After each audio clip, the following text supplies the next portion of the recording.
হাসিনাকে বলতে চাই, তোমার বাবা বলেছিল আমি চারদিকে চোরের খনি তৈরি করেছি। শেখ মুজিবুর যদি জানতো তার নিজের ঘরেই একটা কুলাঙ্গার চূড়াতে, তাহলে শেখ হাসিনাকে জন্ম দিতেন না। ভারতের রক্ত খালেদা জিয়ার গায়ে নেই, শেখ হাসিনার গায়ে কিন্তু ভারতের রক্ত বইছে। সে ভারতে গিয়ে ঠাকুরকে সেজদা করে, বাংলাদেশে এসে হজ করে। জেনারেল আজিজের মাথায় পা দিয়ে সরকার ক্ষমতা এসেছিলেন। এই বেনজিরকে বলতে চাই, এই তুই আজকে কোথায়? তোকে বলতে চাই, তুই কোন মার ঘর থেকে লুকাইছস? তুই বেরিয়ে আয়, তোর ভিতর থেকে জনসাধারণগণ টিপে জনগণের রস বের করে নিয়ে আসবে ইনশাআল্লাহ। রাসেল ভাইপার তো একমাত্র শেখ হাসিনা। তার মধ্যে যে বিষাক্ত বিষ প্রয়োগ বাংলাদেশে চলছে, এরকম বিষাক্ত পৃথিবীর কোন রাষ্ট্রনায়ক নাই। রাসেল ভাইরাস আমি বলবো শেখ হাসিনা। শেখ হাসিনাকে বলেন আপনারা ভিডিওর মাধ্যমে বাংলাদেশের পল্টনের মাঠে একা একা মাটিতে নেমে আসতে, সৈন্যবাহিনী ছাড়া বাংলাদেশের জনগণের পাশে দাঁড়িয়ে থাকতে, তাহলে দেখাই দিবে জনগণ বাংলাদেশের অর্থ সম্পদ, রাষ্ট্রীয় সম্পদ বিদেশির হাতে তুলে দেওয়ার মজাটা কি জনগণ তাকে দেখিয়ে দিবে। আমি জানি আমাকে ছুবল দেওয়ার জন্য শেখ হাসিনার পেটুয়া বাহিনী, লেলিয়া বাহিনী হুমড়ি খেয়ে পড়বে। আমি বাংলাদেশের নাগরিক, আমি কাউকে ভয় করি না, আমি কাউকে পরোয়া করি না। আমি আমার নিজের টাকায়, আমার টাকায় শেখ হাসিনা চলে, আমি শেখ হাসিনার টাকায় চলি না। আমি বাংলাদেশকে মুক্ত করার জন্য নিজের জীবনের শেষ রক্তবিন্দু পর্যন্ত দিয়ে লড়াই করে যাবো ইনশাআল্লাহ। আজিজ আর বেনজিরের কথা বলে আসলে সরকারই তো তাদেরকে ধরার জন্য দুদককে লাগিয়ে দিয়েছে। সব নাটক, সব ভুয়া। সরকার যদি জেনারেল আজিজকে ধরে, সরকারের চুল ছিঁড়ে ফেলবে ইনশাআল্লাহ জেনারেল আজিজ। কারণ জেনারেল আজিজের মাথায় পা দিয়ে সরকার ক্ষমতা এসেছিলেন। ভারতের রক্ত খালেদা জিয়ার গায়ে নেই, শেখ হাসিনার গায়ে কিন্তু ভারতের রক্ত বইছে। সে ভারতে গিয়ে ঠাকুরকে সেজদা করে, বাংলাদেশে এসে হজ করে। তার মতো মুনাফিক এই পৃথিবীর মধ্যে কোন রাষ্ট্রনায়ক নাই, এবং রাষ্ট্রদ্রোহী শেখ হাসিনা বাংলাদেশের অর্থকে বিদেশিদের হাতে তুলে দিচ্ছে, বিদেশি প্রভুদের হাতে তুলে দিচ্ছে। হাসিনার বিদেশি প্রভু আছে, খালেদা জিয়ার বিদেশি কোনো প্রভু নেই। যদি খালেদা জিয়ার কোনো বিদেশি প্রভু থাকতো, তাহলে তিনি আইনকে শ্রদ্ধা করতেন না এবং আইনকে সম্মান করে তিনি দিনের পর দিন বন্দী থাকতেন না বিনা কারণে। ভারতের যেই ট্রেন বাংলাদেশের মধ্য দিয়ে যাবে, এটা আপনি কিভাবে দেখছেন? ভারতের ট্রেন বাংলাদেশের উপর দিয়ে যাবে, এটা আমরা মোটেও ভালো চোখে দেখছি না। আমাদের যে ফুটটা ভারত ব্যবহার করছে, এটা কি ভারতের বাবার ফুট না শেখ হাসিনার বাবার ফুট? শেখ হাসিনাকে বলতে চাই, তোমার বাবা বলেছিল আমি চারদিকে চোরের খনি তৈরি করেছি। শেখ মুজিবুর যদি জানতো তার নিজের ঘরেই একটা কুলাঙ্গার চূড়া আছে, তাহলে শেখ হাসিনাকে জন্ম দিতেন না। 15-16 বছর যাবৎ আন্দোলন করছে বিএনপি, কিন্তু এখন পর্যন্ত কোনো ফলাফল কেন আসছে না? ফলাফল কিভাবে আসবে? বেনজিরের মতো চাটুকার, বেনজিরের মতো কুলাঙ্গার, লুটতরাজ এবং শাসনের নামে আজিজের মতো লোকেরা বাংলাদেশের ঘরে ঘর থেকে বিএনপির অঙ্গ সংগঠনের সমস্ত নেতা কর্মীদেরকে তুলে নিয়ে বেদর পেটাচ্ছে। বাবাকে না পেলে ছেলেকে, ছেলেকে না পেলে বউকে, বউকে না পেলে বাবা দাদাকে ধরে নিয়ে যাচ্ছে।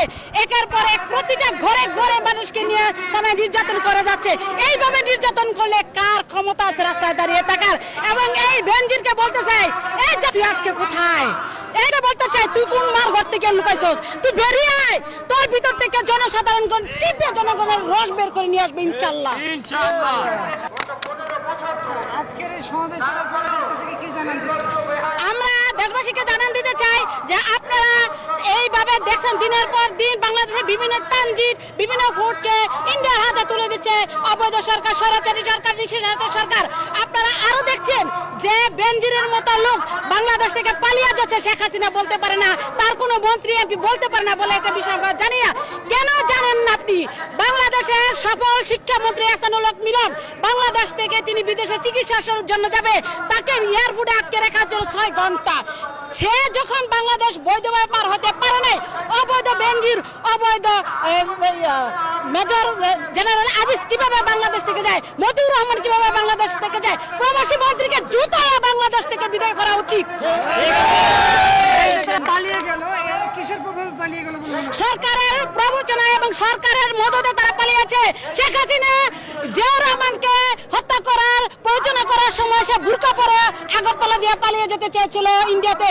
সেই একইভাবে তিনি তার পকেট করে বাংলাদেশ থেকে, দুর্নীতিবাজ থেকে বিদেশে পাচার করছে। আপনারা এই সমাবেশ করছেন, আসলে আরো মনে করছেন যে সমাবেশ দ্বারা আপনাদের আন্দোলনকে আরো জোরদার হতে পারে? অবশ্যই সমাবেশ করে আমরা আস্তে আস্তে আমরা জনসাধারণকে আমাদের রাজপথে নিয়ে আসবো।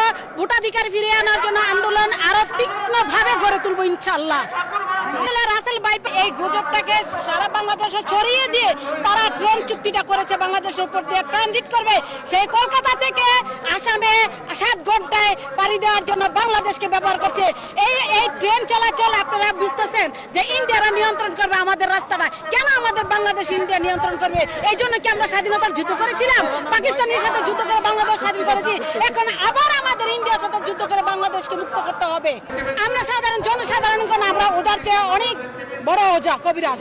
আমরা পারি শেখ হাসিনাকে 1 নিমিষে মাটিতে উলিয়ে দিতে। পিটুয়া বাহিনী ছেড়ে বলেন বাংলাদেশে সামরিক শাসন আসতো, আইনের শাসন আসতো, তাহলে শেখ হাসিনার মরণোত্তরে 100 বার ফাঁসি হবে ইনশাল্লাহ। বাংলাদেশের উপর দিয়ে যে ইন্ডিয়াকে ট্রানজিট দেওয়া হয়েছে তার প্রতিবাদে এবং এই সরকারে যে বাংলাদেশটাকে বিদেশিদের হাতে বিক্রি করে দিচ্ছে এবং তুলে দিচ্ছে পর্যায়ক্রমে, তার প্রতিবাদে আজকে আমাদের এই কর্মসূচি। বাংলাদেশের উপর দিয়ে যে ইন্ডিয়া ট্রেন চালাচ্ছে তার সুবিধা একটাই হচ্ছে যে ইন্ডিয়ারা দাবি করছে যে আমাদের স্বাধীনতার যুদ্ধের পক্ষে ছিল। তারা আসলে কখনোই তারা আমাদের বাংলাদেশের যুদ্ধের পক্ষে ছিল না, এখনো না। তারা আমাদের দেশকে বাণিজ্য করে তারা তাদের দেশকে সচ্ছল করছে এবং আমাদের দেশের সরকারি সরকার, ঋষিরাতের সরকার, সে ভারতের উপর নির্ভরশীল হয়ে বাংলাদেশের ক্ষমতায় বারবার ফিরে আসে, যার জন্য সে বাংলাদেশের বিভিন্ন ফুট এবং ট্রানজিট দিচ্ছে এবং সে আবারও যেন ভবিষ্যতে তাদের উপর ভর করে ক্ষমতা আসতে পারে, সেই জন্য সে একের পর এক ট্রানজিট ভারতের হাতে তুলে দিচ্ছে।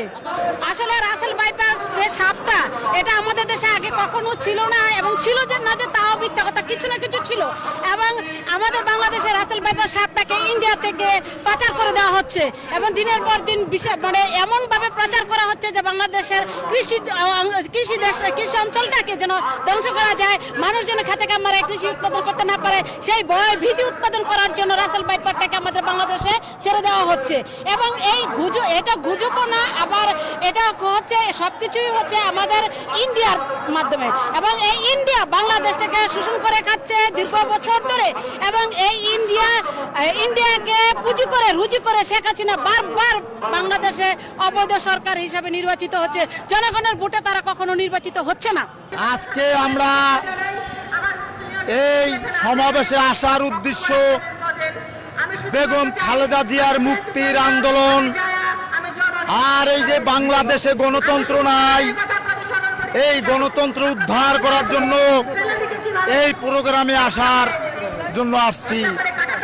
আজকে দেখেন এই বাংলাদেশে এমন দুর্নীতি হচ্ছে, দেখেন সামান্য একটু ছাগল নিয়া এই মতিউর রহমান আর এই বাংলাদেশের বেনজির বাংলাদেশটাকে লুটপাট করে এই বাংলাদেশে দেখেন উনি এই মতিউর রহমান এক কাহিনী, তার ছেলে ছাগল কিনে 15 লাখ টাকা দিয়া 15 লাখ টাকা দিয়ে ছাগল বায়না করে। কোথায়? মোহাম্মদপুর।